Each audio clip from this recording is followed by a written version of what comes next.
नाही, अगदी मोठ बांधली तरी 100च्या पुढे जाण्याची काही शक्यता दिसत नाही. आपण बघितलं असेल, मी काल मतदानाची आकडेवारी काढली. जिल्ह्यातल्या काँग्रेसच्या मताची संख्या 5 आहे आणि MIMची 9 आहे. त्यामुळं मला वाटतं किती मोठी मोठ बांधली तरी काय ते मोठ बांधून काही शक्य होणार नाही.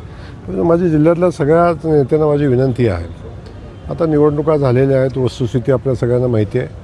आपण सगळेजण एकत्र येऊन जिल्ह्यामध्ये एक नवा आदर्श घालून देऊ आणि विधान परिषदेची निवडणूक बिनविरोध करण्याचा प्रयत्न आम्ही करू.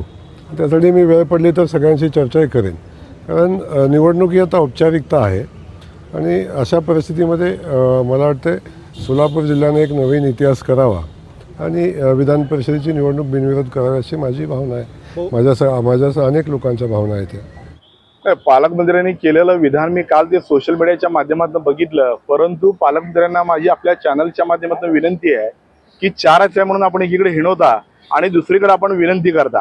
म्हणजे नक्की वैचारिक गोंधळ पालकमंत्र्यांचा आहे का, पहिल्यांदा हे तपासावं लागेल. आणि आपण जर बघितलं तर निश्चितपणे मागच्या अनेक स्थानिक स्वराज्य संस्थेच्या मागच्या अनेक निवडणुकांचा इतिहास आहे, ज्याची सत्ता आहे त्याच्या जागेला धोका झालेला आहे. आणि निश्चितपणे मला सांगायला आपल्या चॅनलच्या माध्यमातून पालकमंत्री महोदयांना आवडेल की या महायुतीतले काही लोक, महायुतीतल्या काही अदृश्य शक्ती आमच्या बरोबर आहेत. मी मागही सांगितलो आणि आजही सांगायला मला आवडेल, 200 पेक्षा जास्त, 240 पेक्षा जास्त मतं आज सुद्धा आमच्याकडे आहेत. आणि निश्चितपणे महायुतीला म्हणजे भाजपच्या उमेदवाराला निवडून येण्यासाठी 2 ते 3 मतांची गरज आहे. आणि निश्चितपणे महायुतीमध्ये आता काही अलबेल नाही आहे.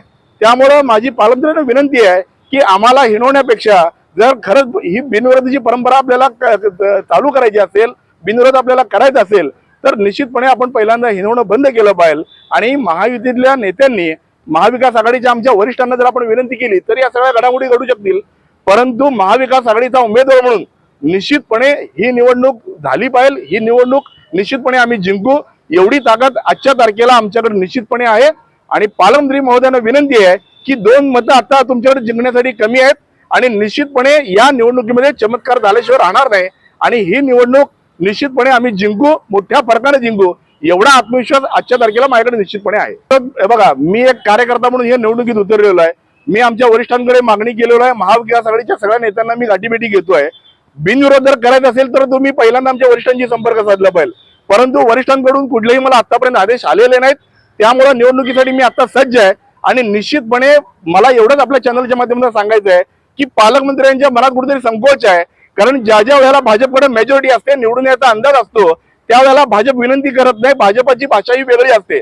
आपण महापालिकेला जर बघितलं तर पालकमंत्री महोदयांची भाषा कशी होती, नगरपालिकेला आपण जर बघितलं तर पालकमंत्री महोदयांची भाषा कशी होती, आणि आज जर आपण बघितलं तर पालकमंत्री विनंती करायला लागलेत. त्यामुळे निश्चितपणे पालकमंत्र्यांचा कॉन्फिडन्स लूज झालाय का असं मला या माध्यमातून विचारत आहे. आणि निश्चितपणे 2 मतं हे कमी आहेत आणि 2 मतं हे निर्णायक आहेत. त्यामुळे निश्चितपणे मला विश्वास आहे की ही निवडणूक मोठ्या फरकाने जिंकू. महायुतीतले अदृश्य हात आमच्या सोबत आहेत. मी काल सुद्धा सांगत होतो, आज सुद्धा सांगत आहे. आणि या महायुतीच्या अदृश्य हातामुळे ही जागा महाविकास आघाडीची मोठ्या फरकाने जिंकेल हे मात्र नक्की असणार आहे.